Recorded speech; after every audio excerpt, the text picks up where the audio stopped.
got this feeling.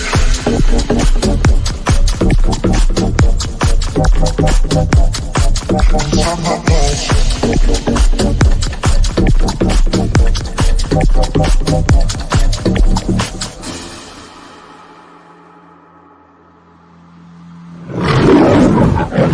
I got this feeling inside my bones. It goes electric, baby, when I turn it on. All through my city, all through my home. We're flying up no ceiling when we're in the zone. I got that sunshine in my pocket, got that good song in my feet. Feel that hot breath in my body when it drops. Oh, I can't take my eyes above it. Moving so phenomenally. You gon' like the way we rock it, so don't stop. And under the lights when everything goes, nowhere to hide but I'm getting you close. When we're more, you already know. So just imagine.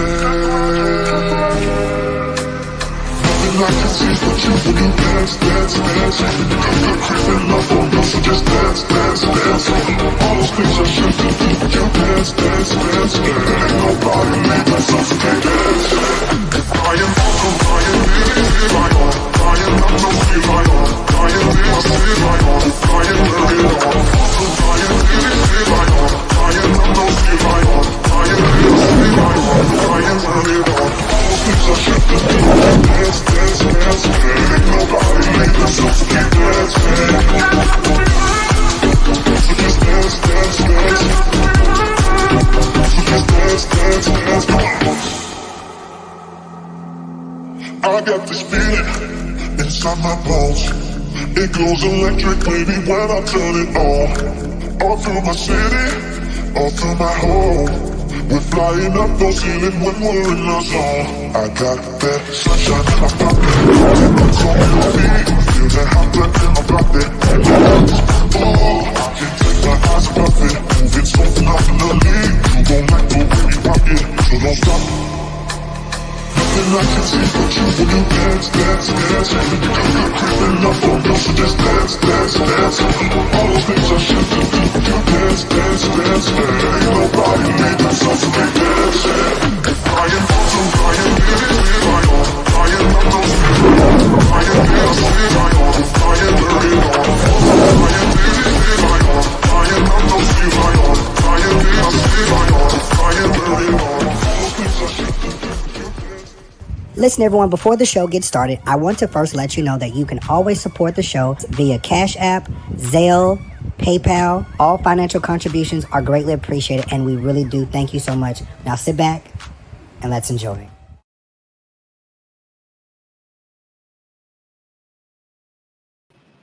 Hey everyone, listen, thank you so much for being on tonight. I forgot my mic was muted. So if you missed the intro, I apologize. But if you're coming on, if you're new, please hit that like button. Please share the video. Share. You know, sometimes you need to say it 3 times for people. Share the video. And if you're new, please make sure you subscribe to this channel, Official King Jives, King Jives Show After Party, and also King Jives Show, the official King Jives Show. Anyways, let's get ready to get right into it. Some of you all have watched the reunion. Some of you all have watched the show tonight. I did actually get a chance to watch a clip of it. I can't air it because they hit you with the copyright. But I want to bring my friend on, my brother, Mike Hurd. Give me just a second to just kind of introduce him a little bit. He is a good friend of mine, and I know him years back. And I'm bringing him on now, and I want you guys to welcome him. Show some love, you guys, as I bring on my friend Mike Hurd. Hey, sir. Hello. How are you? I didn't get a chance to wear my hair. Listen, I just got home. Okay, so listen, I can barely hear you. You're coming through computers, like a computer sound. I can make out some of the things that you're saying. I do know that you said something about your hair. Well, listen, you were the first person that I know of to make sure that they had the long hair that they wanted, and and so you kind of paved the way. But let me say this: I did my hair for a party, and that was it. And it was a onesie party, so I was like, I'm gonna do something different. It's Christmas. And so when I did it, I liked it. So guess what? It's staying. I'm gonna see if my earpiece works. Hold on 1 second. Okay, yeah, because this is, I can barely hear you.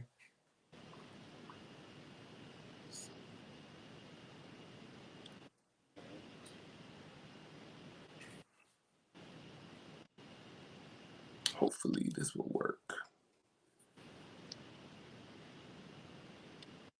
That might actually work. Okay, can you hear me? Come on, Holy Ghost. Okay. Okay, I had to pick up my phone because I have it sitting on my computer. But anyways, I am here. I said I had to. I actually had it right here. I was gonna put it on tonight. I was like, you know what? I'm just getting home. I ain't got time to lay this mug down right. I'm like, you know what? We ain't gonna be twins tonight. But it's all good though. It's all good. It's all good. You're my brother, and it's all good. So it's well. So listen, just to kind of introduce yourself to the people a little bit before we get into it. Right. And just tell the people who you are and also where they can find you at as well. And we can just go from there. Okay, cool. Well, my name is Mike Hurd. And I work professionally as a life coach and a counselor. I'm actually in school now, earning my PhD, which I want to make sure I say that because I'm very proud of that. I have an extensive history in church, especially particularly the Church of God in Christ. I'm no longer in church. I don't even really subscribe to religion. I'm not even a Christian anymore. However, I definitely still love God, and I definitely have a dope ass relationship with God. I'm a father, I'm a grandfather, and still growing, still learning, still becoming, I think my best days are ahead of me. And one of the things that I'm probably the most committed to in my life right now, and that is just living my most authentic truth. And that's just kind of where I'm at in life right now. Yeah. Yeah. Okay. So listen, guys, me and Mike Hurd, we go way back, like 4 flats on the cat, Right. Like Memphis. Yes. Convocation. Yeah. So, as two individual guys that's looking at this whole situation, with the Housewives of Potomac, right, with Jamal Bryant, Mike and we have different perspectives and similar perspective at the same time. Mm-hmm. Y'all know I've been talking about this for a while, and for a little bit. And so Mike reached out to me, and I said, let's do it. Yeah. And at the end of the day, here's the thing. Like, this is not about bashing anybody, but it's just, when you grew up in the church and this is all it's like you see a different spin of things coming in, and you're just like, what? Right. Right. I mean, so Mike, I'm gonna let you go ahead and start first, because everybody know I bump my gums a lot. So you go ahead and start. Well, again, thank you so much for sharing your platform with me. I count it an honor because I think what you do is amazing. I have been the topic of some of your conversations in the past, but when we talked about it, it was all good. So I have nothing to say. But let me say this. You're right. When you have been raised in church, our perspective on things is a lot different than people who have not been raised in church. And I want to say this because although I feel like with the Jamal Bryant situation, we may have different points of view. However, I think what is important for us to understand is that when anyone has the title of pastor, in our minds, in our thinking, in our processing, we automatically put that person in an unrealistic expectation type of category. We put them on a pedestal that is unfair, that is unbalanced and unhealthy as hell. And then when they don't perform and show us that they're totally God, then we demonize these people. And I can say that firsthand because of the simple fact that I spent 20 years of my life pastoring. I started pastoring when I was 19 years old. And I gave 20 years of my life to helping people that I never helped myself. So for me, this is just I have a totally different perspective when it comes to the Jamal Bryant issue. And notice I have not said Pastor Jamal Bryant. I have a totally different issue when it comes to Jamal Bryant because of the fact that I have been where he is. Maybe not the same scenario. Well, let me take that back because there have been a couple scenarios, but maybe not the same exact thing, but I've been there. So Yeah, I totally agree with you because, you know, as it relates to as speaking of Jamal, um, I got a chance to watch a portion of the show tonight. I didn't think I was going to find it anywhere, but I got a chance to watch a portion of correct. the show tonight. And, you know, everybody's so concerned around the whole Jamal Gizelle situation. And one thing I found it very strange. And I was telling somebody this on my way home from Orlando, and that was I found it strange that Jamal would promote people watching the show because he said even on his live, he said, my church is going to be watching the reunion Sunday. And I'm saying to myself, but if you're saying that you're not going to be on the show, you're never going to do this, you're never going to do that. Why would you promote people to watch it if you're saying that it's a bunch of lies? See, then it says something to me, and I don't even have to go deep and spiritual. It says to me that you're with the foolishness because, Mm, again, it's like there is a storyline going on here. And just to stay relevant, I need to be in whatever little piece of gossip or garbage that's going on. And I'm saying to myself, why do you even want to be involved? You know, wow. I mean, at the end of the day, it's like, okay, if it's a lie, it's a lie. Right. Right. So I feel like with Jamal, it's like, you know what's going on. You with the junk, you're with the foolishness. And like I said earlier today, um, someone said, why does he want to be involved? Babe, these folks, listen here. I told y'all this morning, it's not about souls. It's about popularity. It's about attention. It's about numbers and views. It's not even about your soul no more. Like, they're going to sit up here and give you some little mamsy-pamsy word, and then you go on about your business. And you're going to still be dealing with anything, and whatever. Spirituality is going out the window. Um, I just have I'm like you, Mike. I have a different perspective on church now. I have Right. a different outlook on it because Right. it's not what it was. It's not holiness or No. hell. It's not get No. saved. It's not get right. It's not seek to face it. It's none of those things. It's let me sing you happy, give you a little worship music, maybe even give you a little bump, bump, bump, bump, bump, your little dance, and go on by to it. Matter of fact, let me go reach over here and prophesy to you and tell you something that's gonna make you feel good and shake and carry on and fall out there on the floor, and then you get up and do the same thing. Y'all can miss me. Y'all can miss me. Okay, so on this part, we definitely have a different perspective, and the reason why is because we've been taught in church.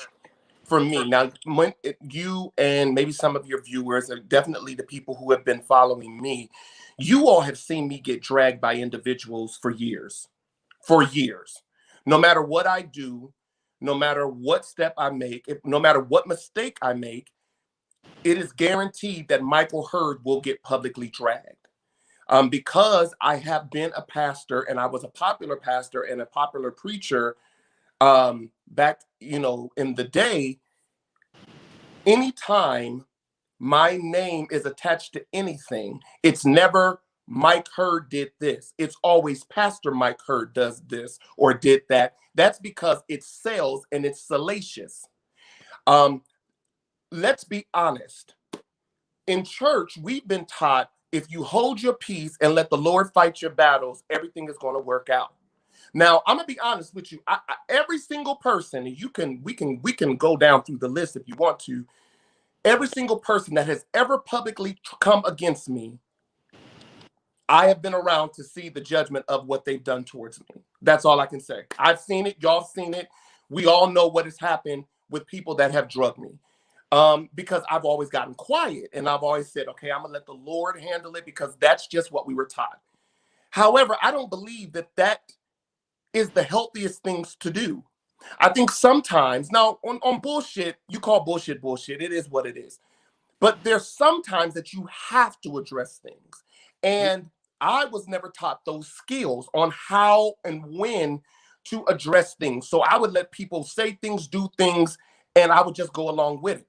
I 100% applaud Pastor Jamal Bryant for telling his congregation, make sure you watch the show.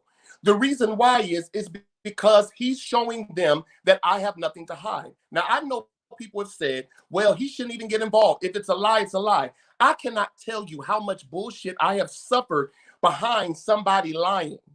And then when the truth finally comes out, so much damage has been caused behind that lie that now it's almost irreparable because the truth come out, but don't no one really care about what the truth really is.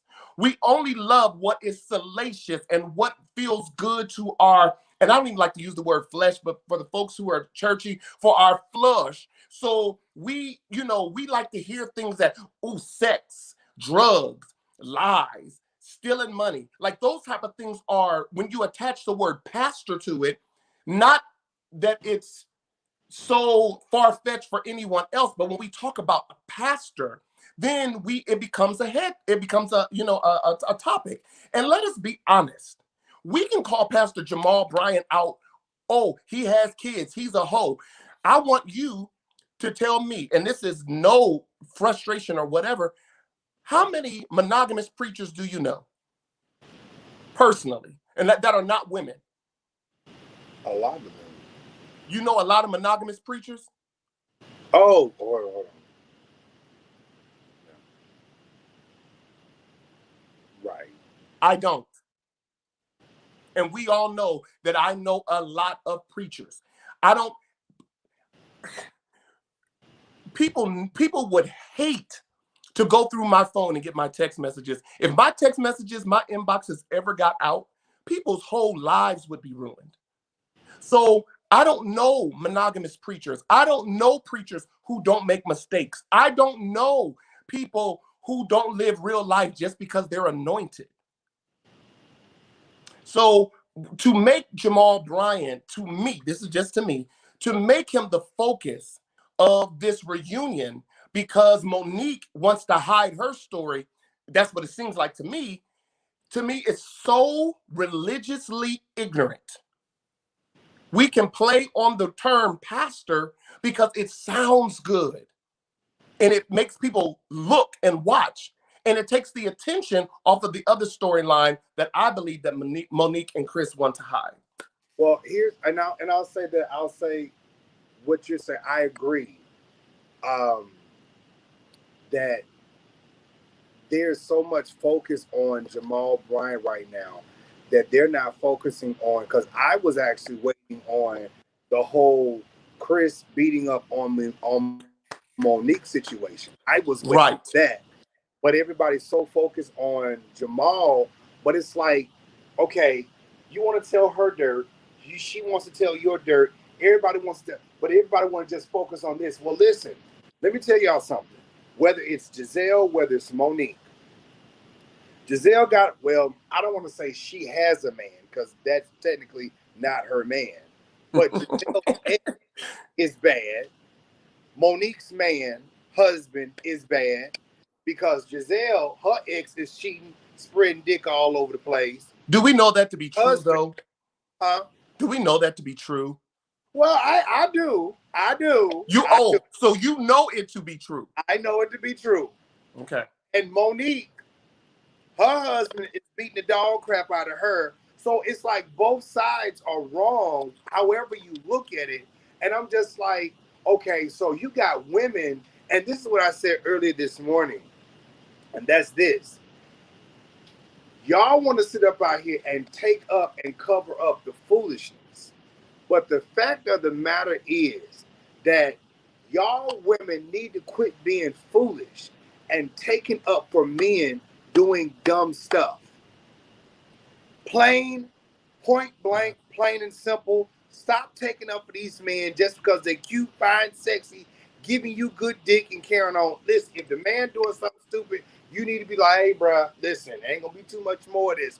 But because some of these women want to be first ladies, want to be an arm piece, want to be the ticket meal or whatever, the first, baby, listen here. Some of y'all ain't gonna be the first, second, third, fourth, fifth.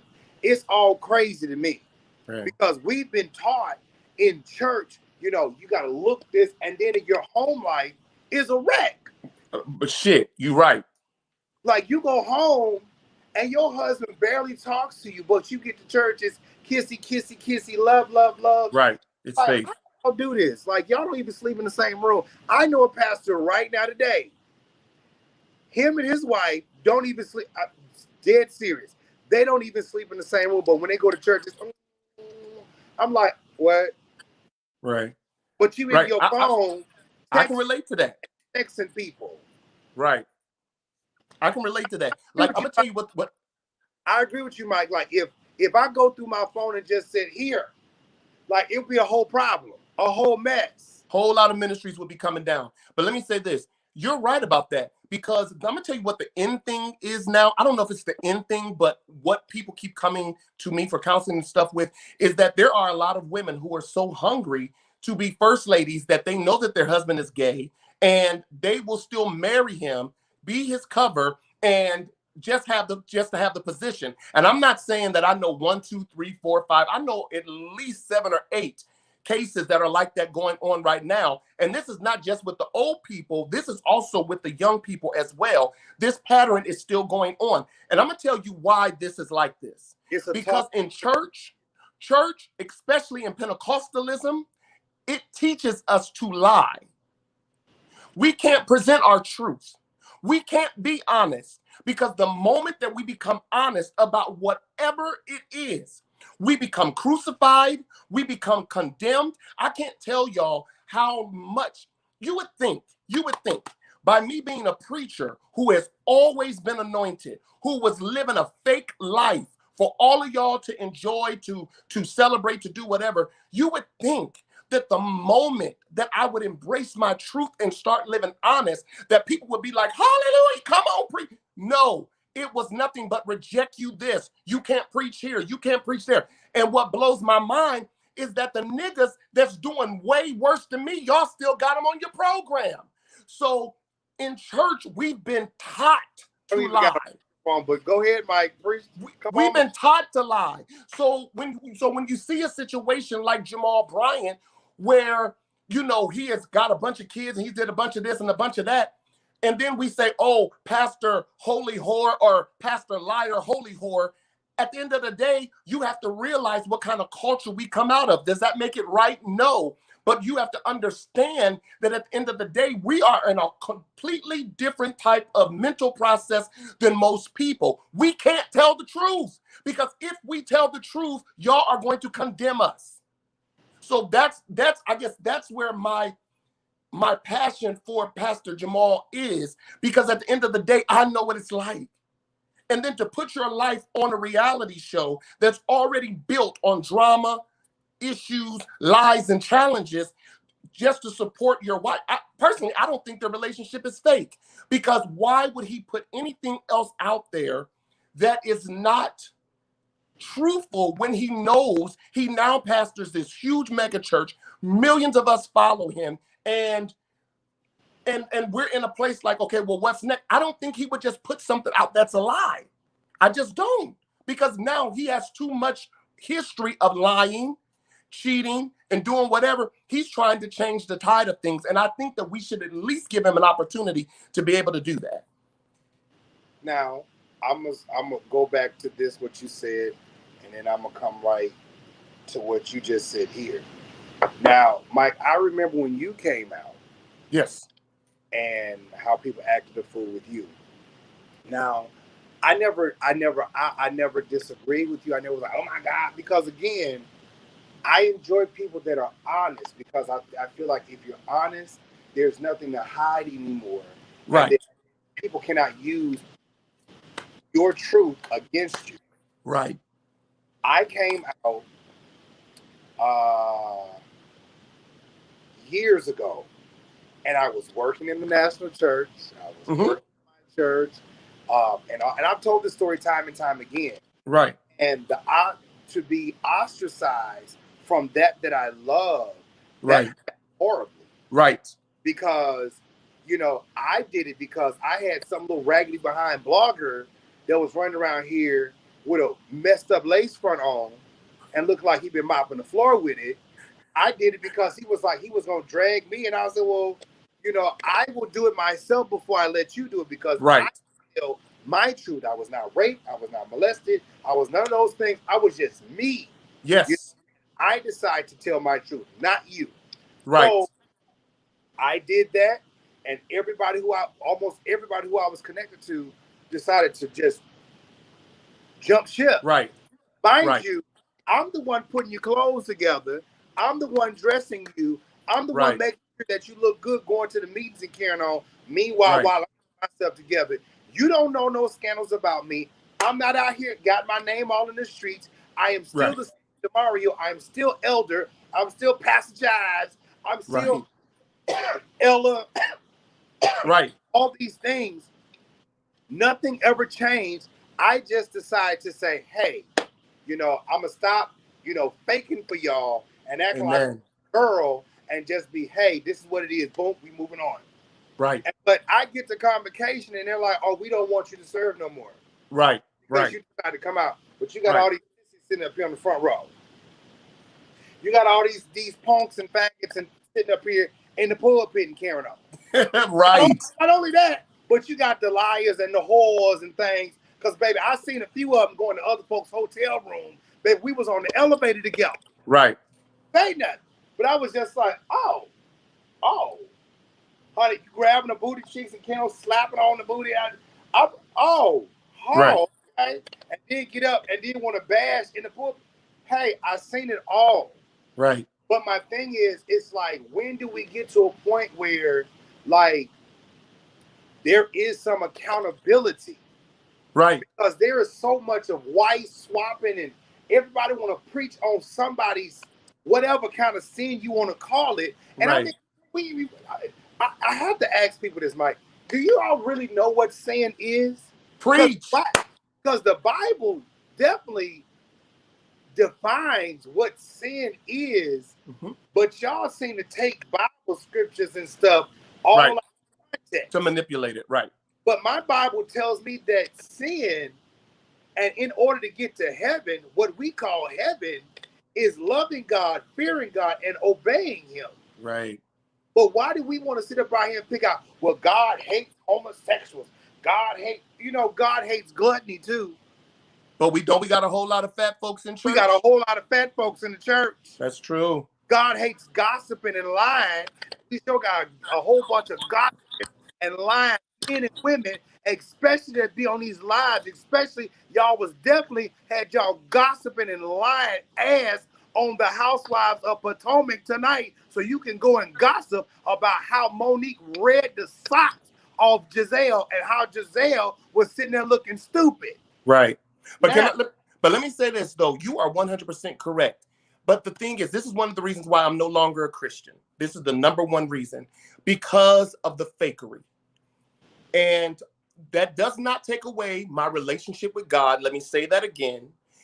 I just don't believe in some of the Christian principles that have been presented, because at the end of the day, when we're talking about humans, right? Humans, for me, I really believe that before you are allowed to be a pastor, you really should legally be required to have a PhD from an accredited university. That's my own personal opinion, but I believe that. The reason why is because how can you instruct anything dealing with the humanity of anyone and you don't understand human sexuality, you don't understand psychology, you don't understand economics, you don't understand sociology, you don't even understand biblical history. You're just going based on what you read from your interpretation that you say that the Holy Ghost gave you.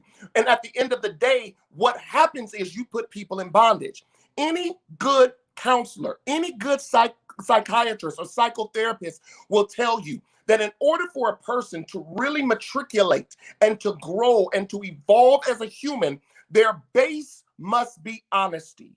But every single time someone like me or like you have the guts to just be honest about who we are, whether it's homosexuality, whether it's girls getting pregnant, because I remember there was a time where a girl would get pregnant in church and they would set the girl down, but they wouldn't set the guy who got her pregnant down. Y'all remember that? Or Yeah. remember when women couldn't wear pants, and if you were caught wearing pants, then you were set down out of the choir for 6 months, or just a whole bunch of foolishness. So at the end of the day, when we're talking about humans growing and evolving, that doesn't happen until we get to a place of total honesty. We will never get to a place of total honesty until we find a place of safety. The church is supposed to be a place of safety where you should be able to go in and say, I'm a hoe, I'm a crackhead, I like to steal, this is my struggle, I need help. Like, until we have a place where folks can be honest. And this is what I love about Pastor Jamal.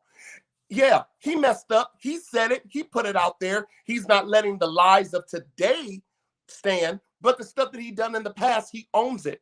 And I do agree with you, for a lot of preachers, it's not about souls anymore. But over the past week, Pastor Jamal Bryant has fed 8,000 families. Pastor Jamal Bryant and his ministry has given children who are in foster care 1,000 kids, giving them Christmas. Like, these are things that are important for the cycle, or the cycleness of a person. That's not a word. Cycleness is not a word. Don't drag me for that, y'all. But for the psyche of a person, it's important for people's physical and mental needs to get met sometimes before you can reach them spiritually. So I think it's important that we have these type of conversations and realize that, yeah, you can drag Gizelle, you can say she looks dumb, but all of that is a deflection of what's really going on in the life of Monique. So here, I want to pause you right there, because I think it is amazing what Jamal is doing. Now, somebody said to me they're gonna kick Jamal out. No, all this foolishness. I said, baby, y'all got another thing coming. They'll never kick him out. Nope. Jamal has set this church back up, and even though there is a scandal right now, I think that they would. I mean, I don't care what y'all think or feel. They don't care. They would be a fool to let him go. This church, after this man has revived this church. Now, with that being said, I think it is amazing that he is doing all of these wonderful feats and these exponential activities and stuff, especially in the community. I think it's amazing. Right. At the same time, these scandals, and I said this early this morning, these scandals, if he doesn't control himself, these scandals can overshadow his good deeds. Right. Here's my thing about that, Mike. Whether it is things of his past, because a lot of people like to keep rehearsing things of his past. Now, you know, I know. But at the same time, if your past is in the past, that's the past. Right. But if you're doing stuff in the present, people have no other choice but to keep grouping your past with your present, because you keep doing things over and over and over and over and over and over again. But it's right. Like, I tell people all the time, if you don't do nothing, if you keep yourself disciplined and in line to a degree, then when people have something to say about what went on, it's like, baby, that ain't my story right now. Right. That's my story right now. That's not me right now. Right. But honestly, with the things that have gone on in the past 2 years, 3 years with Jamal, it's like, bruh. Because I know for me, when Jamal got to the church, my whole mindset was, man, you finna do this, like, woo! This nigga finna take over New Birth, and it's finna be amazing. Woo! And then it was like, here come Tweet, here comes another girl, somebody that got pregnant. I'm like, wait. Whoa, hold on. Right. Hold on, wait. And then it's like, okay, let's forget about it. Jamal, you doing amazing. Yay, woo! Blessing the people. Yes, Lord. Woo! Right. Here comes another. And I'm like, okay, wait. Right.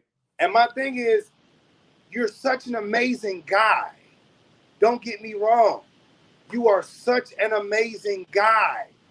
But you're going to allow scandals to destroy the legacy that you're trying to leave. Now, me, I've seen some of the shows. I've heard his daughters say to their mother, Mom, I don't want you with Daddy because Daddy is hurting you. I heard that. And to me, that speaks volumes. Right. Because again, I know we say this is for good TV, but the reality is children feel, children speak, children see for what's going on. Mike, you have kids, you got grandkids, and if there was something going on, your kids would say to you, Granddad, Dad, like, hey, bro, Right. So it's like your kids see all of this stuff. And for the fact that we ignore these type of things and we get high and lifted up in ourselves and we look at all this like, yeah, I'm great. Hey, what profit a man to gain the world? And you have lost your soul in the midst of everything. Now, I'm going to stop here when I say this. I'm going to let you talk. Go ahead. Eddie Long died because he was lifted up in pride. Right. I agree 100%. Instead of Eddie Long, and I think that's what killed him. Yes, definitely. The pride is what killed him because he wouldn't tell the truth. He could not be honest with himself and with his church. Right. So long he bashed. That's right. Indulged in. That's right. He beat up on what he enjoyed. He did. Now, folks, y'all may not like this truth, but it's the truth. I believe if Eddie Long was to have said, hey, y'all, this is what it was. This is what it is. I was taking care of these young men and we had a relationship, blah, blah, blah, blah, blah. Right. You know what? I know I may not have done things right. It is what it is. Are we able to move forward? I think Eddie Long would have lived longer. But of course. Of the secret. Yes. Because of the secrets and the lies, it killed him. And because of his death, you have everybody out here, Kim Burrell, all these other folks that's saying all type of crazy stuff about him. Your legacy that was just like what Jamal is doing right now. Your legacy was filled with being a blessing to the people and blessing people's souls. But all of that is overshadowed with a scandal that took over your church. Right. Okay. So let's go back to hit the Eddie Long thing real quick. I 100% agree with you. I believe if Eddie Long would have just been honest and said, listen, y'all, I'm bisexual.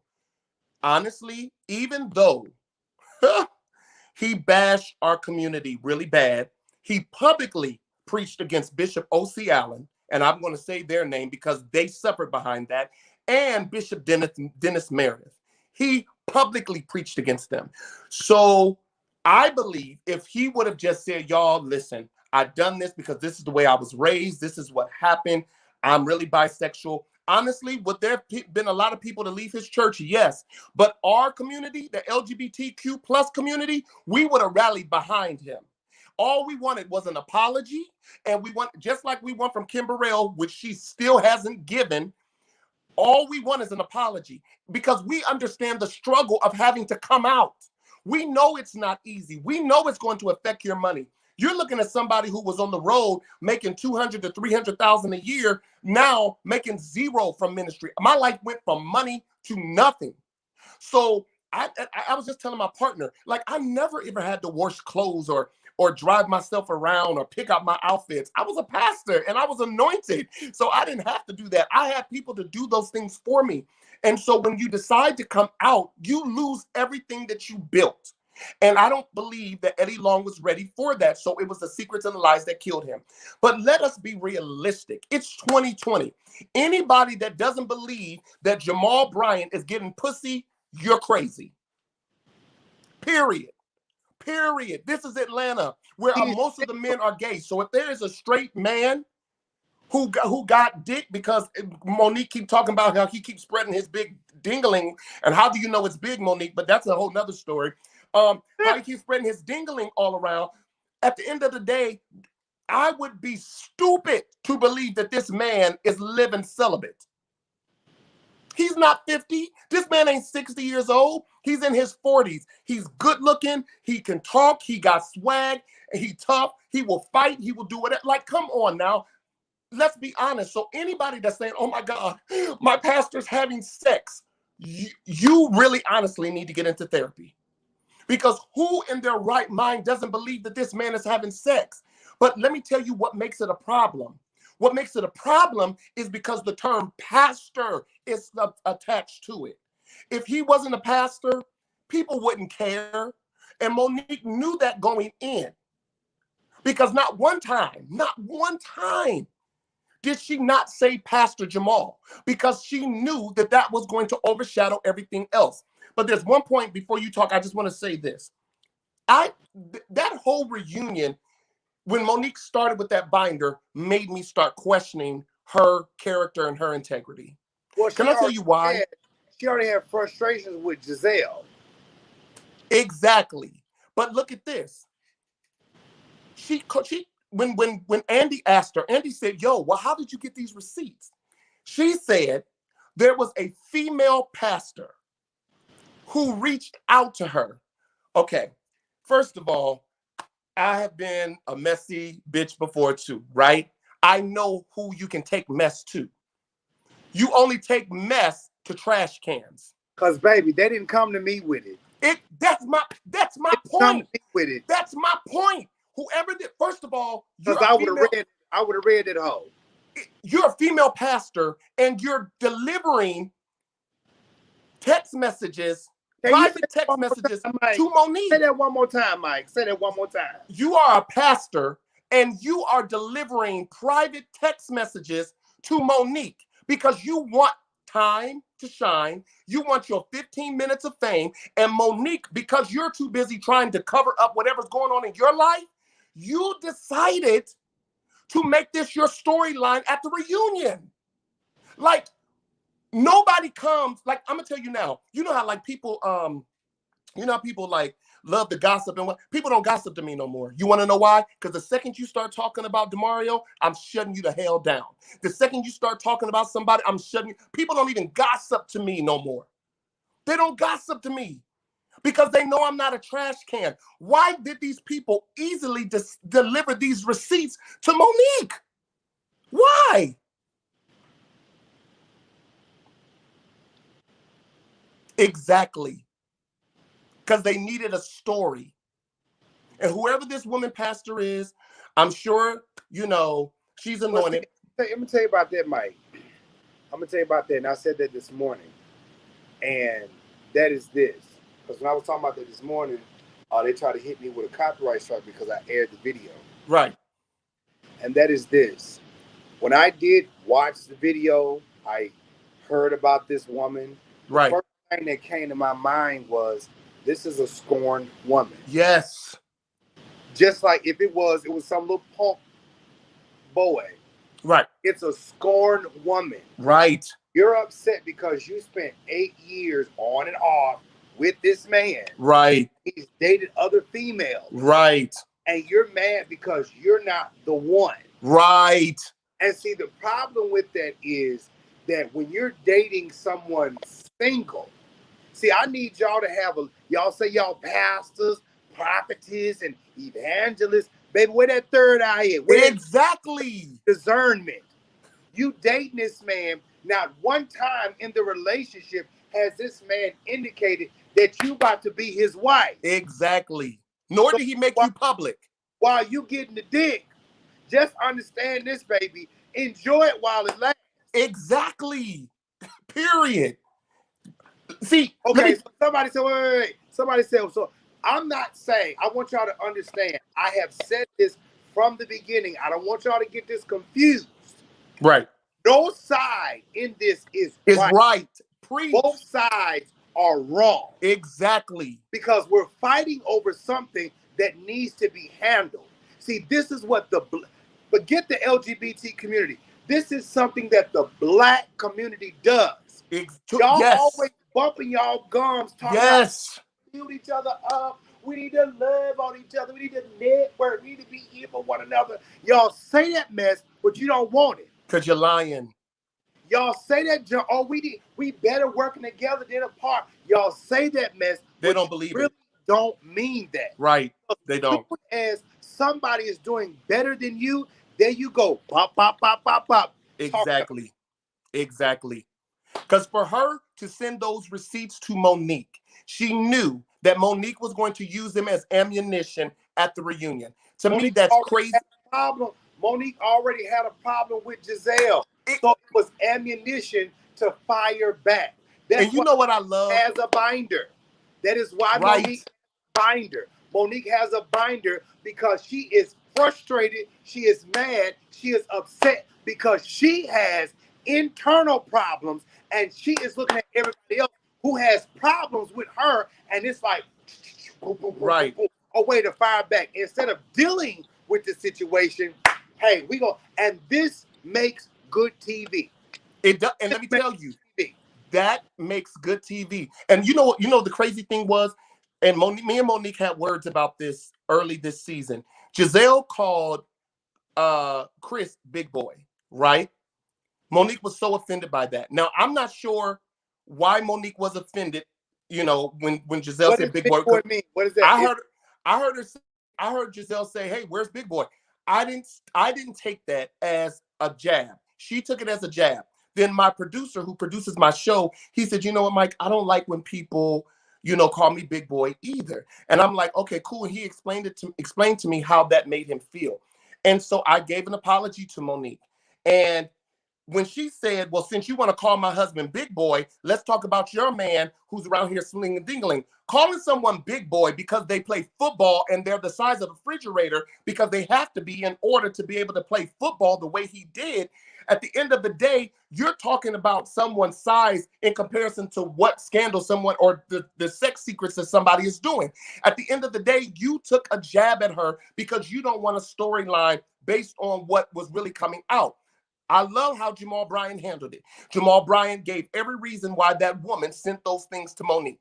He gave every reason. He said she went to 25 other outlets and only 2 people bit the bait, and one of them was Monique. I love it. I love how he shut that down. Second thing was, then he talked about how with what's her name? Sharice, who's not even on the show. Because we all know Sharice wants to be back on this show because she keeps showing up. Sharice started the rumor, Sharice and Gigi started the rumor that Monique's baby was by her trainer. So at the end of the day, if you don't want that type of commentary out there, of course you're going to make a bigger smokescreen for somebody else. And that's what happened. Do I believe that Jamal Bryant is right in the shit that he does? No, I don't believe the shit that I do is right. Okay? I do shit too, right? But at the end of the day, one of the things that I do know, trying to crucify somebody who wasn't even there to defend themselves, to deflect what the real issue is going on with you, was low, and it was distasteful, and it was religiously ignorant. And that's just where I'm at with that.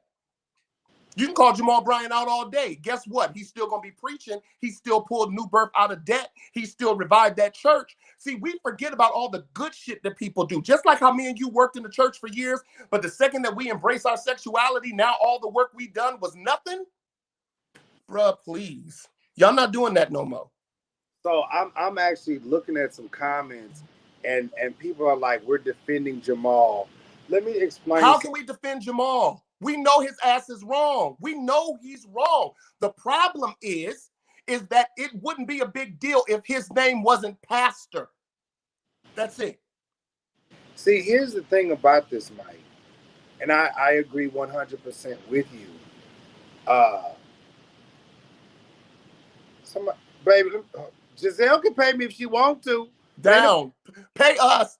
Send me a check, Gizelle. Shit. so let me tell y'all this. Nobody's defending anything. I think Right. y'all are missing the point, and maybe y'all have missed a couple of my lives. And that is this. I do not agree with the fact that, Jamal is around here passing community dick around. He's single. Agree Why with can't he? Explain that to But, me. Let me finish. He is single and all of this other stuff like that.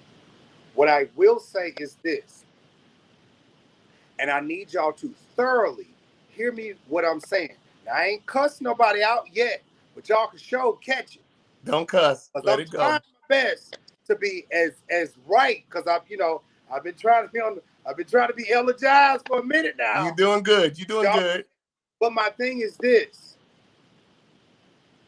At the end of the day, Jamal is a single Yes. black man. And he is also a pastor. Right. So he is able to date. That's okay. My only thought is on this is that as a single black man that is a pastor, please use discretion when you're dating in these streets. I agree. You I agree. know that these women want one thing from you, Right. maybe men too, want one thing from you, and that's Right. to say that they've been with you. Right. Once they say that they've been with you, hung around you long enough, and the day, just like they did with Eddie Long, the Right. day that you don't want to give them no more attention is Right. the day that they're going to do exactly what they did. And that's Right. run to the blogs and tell the people everything that you like. Right. He this big, old girl was like this. Yeah, I got text messages. All this other stuff like that. This is the problem. Nobody wants to use wisdom. Period. I agree with you. I agree with you. You want to preach and but you don't want to use wisdom. Right. That's a problem. Right. But again, this goes back to religious mindset. We believe that if you're a pastor, okay, first of all, let's talk about men in general, right? When it comes to men's sexuality, most men, y'all ain't gonna like this, and I'm probably gonna get drugged, but y'all already dragging me because my hair is so fabulous anyway. So I'm gonna get drugged on this one too. Most men, at the end of the day, are whores. Not all. I'm saying most of them, a lot. Okay, we have a strong sexual desire that is very different than women, and I could go into the psychological breakdown of that, but we really don't have time. At the end of the day, men are more sexually charged than women in certain things. So when we talk about that, and we talk about a man who is single and allowed to have sex, he was having sex with or a relationship with another woman pastor. Did he probably think that in the beginning when he started smashing her that it's going to turn into this mess? No. But anytime when people become scorned or upset or frustrated, this is the kind of stuff that they do. Every single time. It doesn't matter what I do. I can do anything, and people will make it a judgment because of the title pastor. I ain't been a pastor for years, but people will still make it that because it is something that is salacious. And y'all gonna keep hearing me say that word because that is what we love, especially when it comes to reality TV. Do I believe that Jamal Bryant is wrong for having sex? No, I do not. Do I believe he would be wrong if he's lying to Gizelle? Yes, I would believe that. But then how do we know that him and Gizelle don't have an open relationship? Do you know how many pastors that we all love have open relationships? Do y'all know how many pastors that we all love when they come into Atlanta, they call me and they be like, yo, Mike, hook me up with some of the hoes. I mean listen. Mike, but that's the problem. That's the problem right there. But why is that a problem though? I'm gonna tell you why it's a problem. And I know you're gonna disagree with me. I feel like as a preacher, as a pastor, that when you take this role on, this is a cross that you bear. And you cannot be like everybody else. You cannot be like the common people because you're held to a higher standard. And yes, you can be single, fine, and good looking, and some of y'all ugly in the middle around his feet. But at the end of the day, it's like I can't do what everybody else does because my life is a little different than everybody else does. Because again, it goes back to that little scripture in the book that says your witness. You don't want your witness to be tainted. You don't want your good to be evil spoken of. Because again, how can I preach to you when everybody know? And instead of you coming to me for a good word, for a message or whatever, you coming at me because you trying to flirt with me because you know what my dick look like.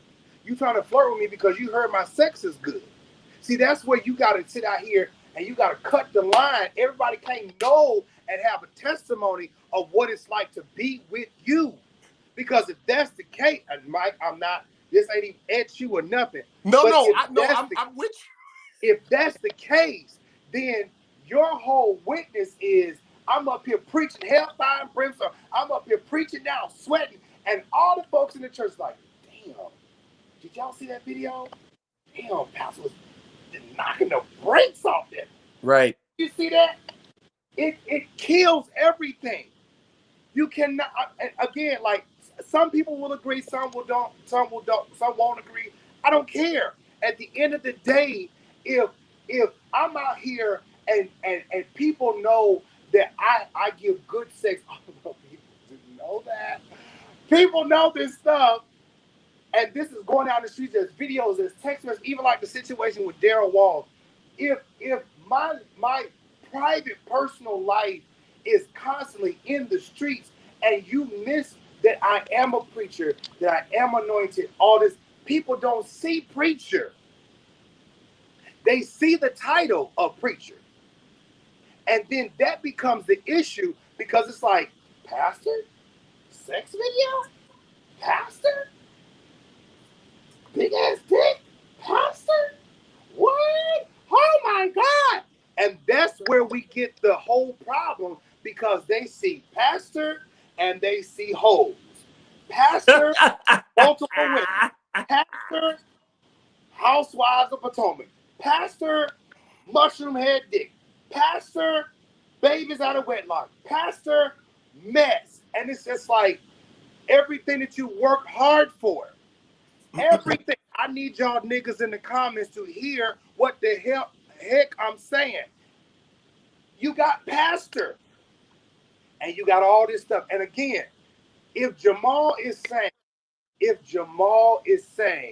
hey y'all, that was my past.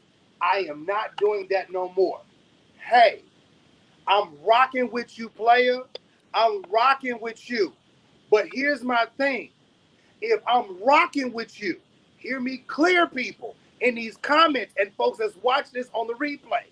If I'm rocking with you and I'm sitting up here, that's my boy, Jamal's doing a good job. Woo, please don't make me look stupid. Please don't make me look stupid because I believe in you and I'm holding you up. And when I hear something stupid, I'm be like, I'm knocking on that door. Bruh, hey, bruh. What's up? Because again, I, as your brother, I, as your friend, I'm gonna say, hey, you're doing a good work. Don't let these hoes mess you up. Right. Don't let them. You're doing a good work in Lithonia. Don't let these hoes get you tripped up, player. Don't do it. But when you don't want to take the counsel of the people around you, then and you do what you want to do, then here we go with the problem. But then here's another thing. When the people around you are just as bad, then that's a problem too. Because y'all slapping fives. Oh, you hit that, bro? Oh, baby, that got an ass on that right there. Ooh, child. You hit that, then that's the problem. Because everybody around you is doing the same thing.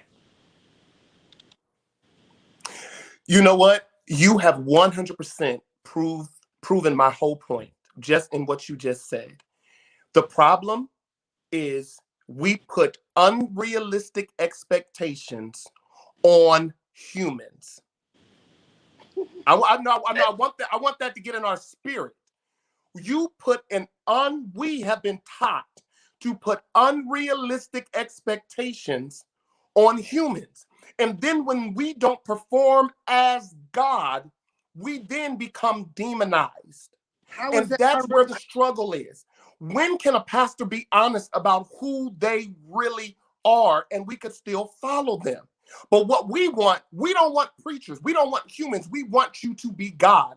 And the first time you show me your humanity is the first time that I'm going to destroy everything that you thought that you were building or you thought that you were going to build.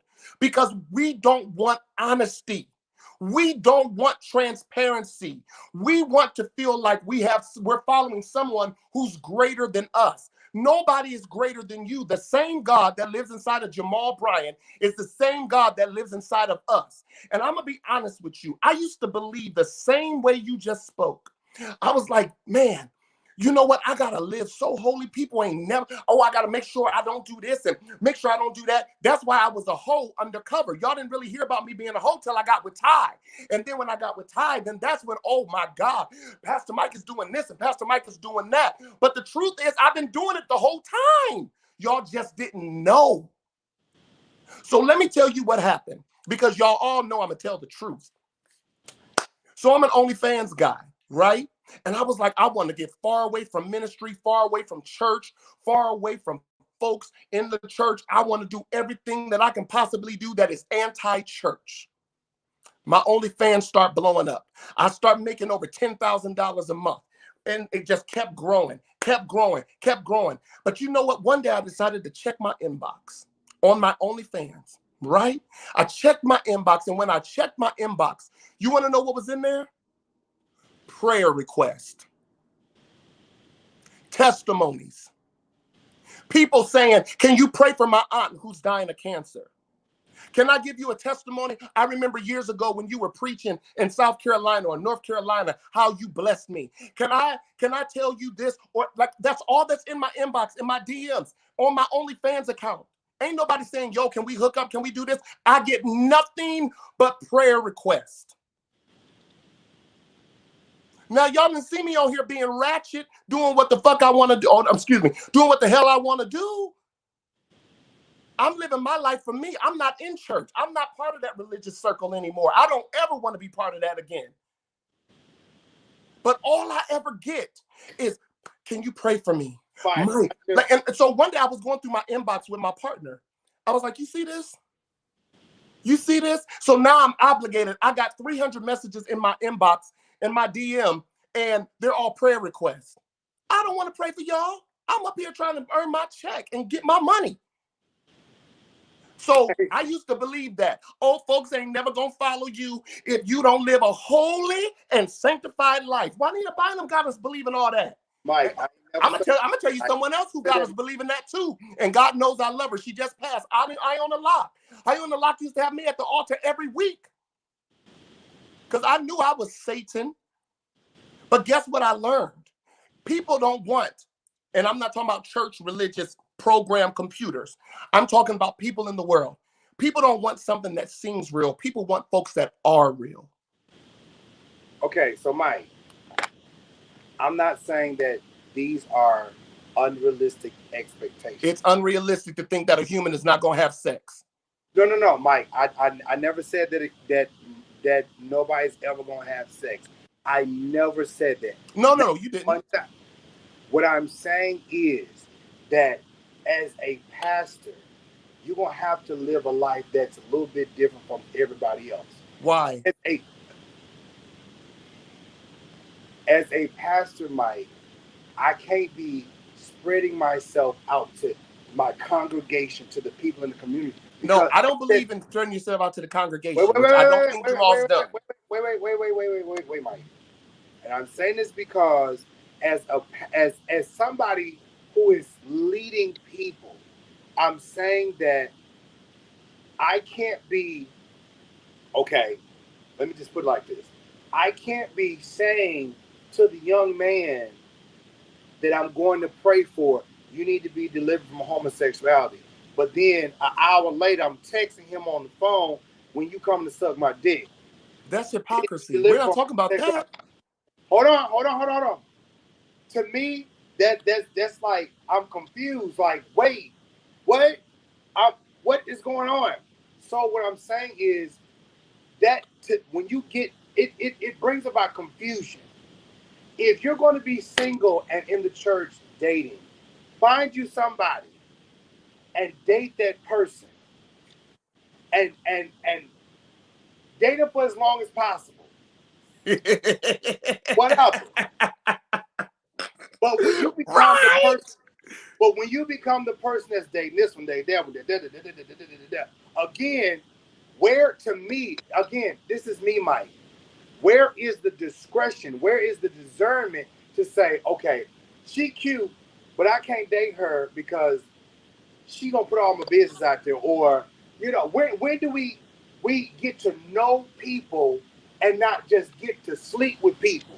Because again, like I said earlier on, when you start doing all of this, it taints your witness, and then everything that you work hard for is now in the streets, and now everybody know your business, and everything that you work hard for is going down the drain because you got some ragamuffin out here that just want to tell your business.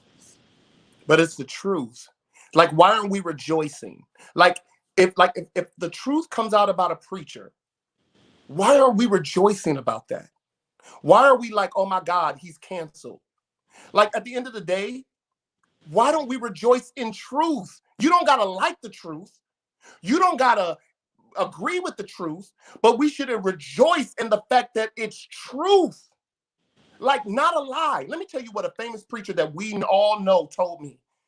They were like, yo, at the end of the day, don't date, or actually they didn't say date, they said F word. Don't mess with anybody who don't have as much to lose as you. Right? But why is, like, I get it. Because you want to know why we're taught that? We're taught that so that if anything goes down, it won't mess up my name. But the truth is, I've been a hoe with you the whole entire time.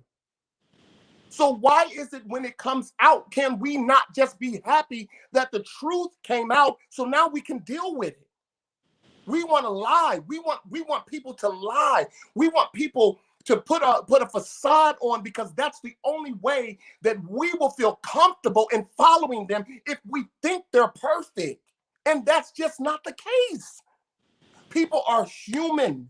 And we have to give room for a person's humanity. This is why I will support Pastor Jamal. Do I think he's right in everything that he does? No. If he's cheating on Gizelle and they don't have an open relationship, I think he's dead ass wrong. But at the end of the day, if you decide to drag someone to avoid your real storyline, and you bring up something that you heard and not something that you know, that to me is an issue. And you got receipts from a scorned person, anybody that is this much intelligent knows you don't listen to folks when they're angry. You don't. You hear them, you receive them, but you don't take what they say. You then got to dissect it. You then got to break it down. You then have to make sure that they're not just putting their feelings in it. Like, it takes time. You can't just go off of an angry person who sends you text messages, but they reached out to Monique. Did she have your number? Probably not. She probably had to go through a long line of things in order to be able to get to you. So that took effort. And my only point is, and I know people will not agree with me, we should rejoice in people's truth. If they're a hoe, they're a hoe, and that's where they are. Okay, so Mike, we may have to do a part 2. Yeah, I understand. We may have to do a part, and the reason why I say that, because again, it's good to have these type of dialogues, because again, we will never all agree. And it's not, we're not supposed to. And we're not ever supposed to agree, because that's what makes us better, to agree to disagree. Y'all make sure y'all share the video, okay? Share the video and make sure y'all hit that like button. And if you want to, go hit that cash app. Because first of all, y'all not going to sit up out here and sit up here and talk junk in these comments and y'all can't support. Exactly. Here's what I want to say, and that's this. We are human. Yes. And I think in being transparent, and I can go to this situation with Daryl Walls. Yeah. And you like that video.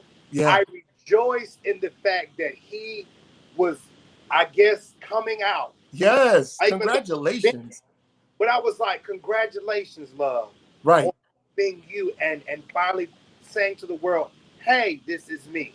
Right.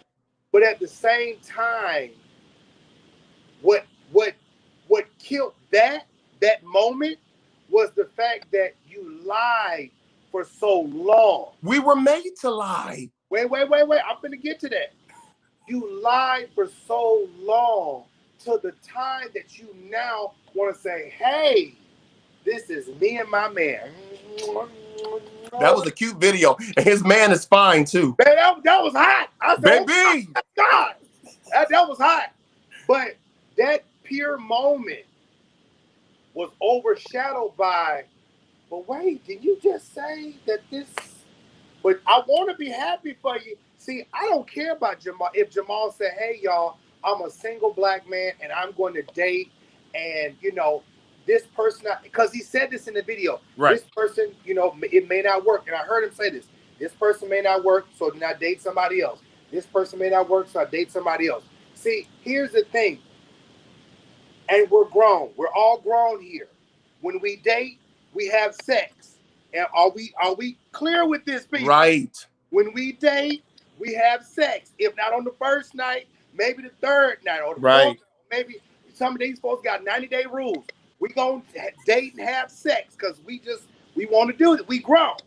But the problem with that is, children, the problem with that is that when you are in a different position, see, Obama couldn't be a single black man and dating as the president of the United States. He couldn't do that because, again, there is somebody waiting to find something on him and to tell his business. And this is all I'm saying. Use wisdom. Jamal Bryant is a pastor, a single, handsome black man that is a pastor of a mega ministry. Right. That was just killed with some scandal, and he just came back and revived. What I'm saying is, even though that be the case, use wisdom, black. You got all these degrees. Use wisdom, black man. Because again, there is somebody waiting to take you down. I'm whatever. I don't give a damn how many degrees you got. I don't give a damn how fine you are. Bitch, I don't give a fuck. At the end of the day, use wisdom. Right, you're right. There's somebody there waiting to take you down. And this is just a prime example of what I'm talking about. Everybody wants to sit out here and talk about, everybody wants to talk about everything but the right thing. Nobody wants to live saved. Nobody wants to be holy. And my definition of saved, sanctified, and full of the Holy Ghost has evolved over the years. I don't see things like I did. It has. I've watched you. Yes, it has. I don't see things like I did. But what I do understand is there is a difference between the world and the church, and it has nothing to do with clothes. You know what I'm saying? Right. Nothing to do with clothes. All I'm saying about Jamal is, sir, you can be handsome, black, and single, do whatever you need to do, but realize that there is a weight that is on your life. There is a respect. And people can say it's unrealistic expectations, but that is just the reality of it. You are a pastor in a mega ministry, and your life is going to be very strenuous. You can't go where you want to go because you're mega. You're a celebrity. I have a question though, King Jives. I have a question. Pick me. I have a question. Okay. How long have you been in church? All my life. All your life. I've been in church all my life. Jamal's been in church all his life. Like most of the preachers we know, been in church all their life. When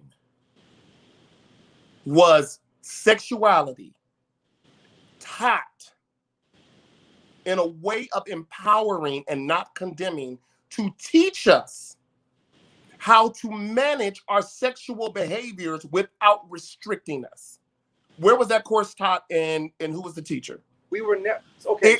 So what you're saying, when it comes to sex, we expect people who have never been taught, including me, who have never been taught how to manage their sexuality.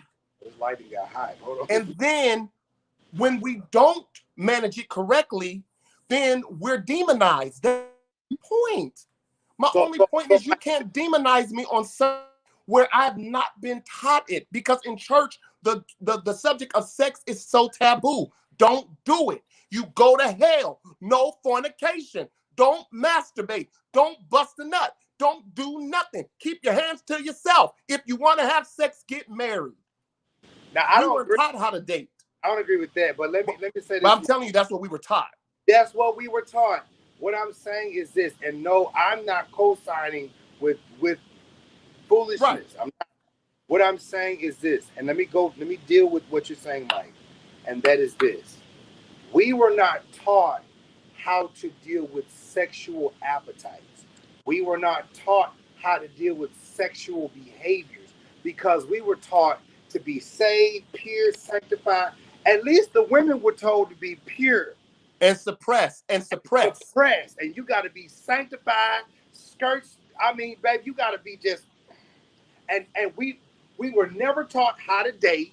We were never taught how to effectively communicate with one another. We were never taught how to be emotional with one another. That's the reason why church relationships don't work. Because again, I'll tell you why.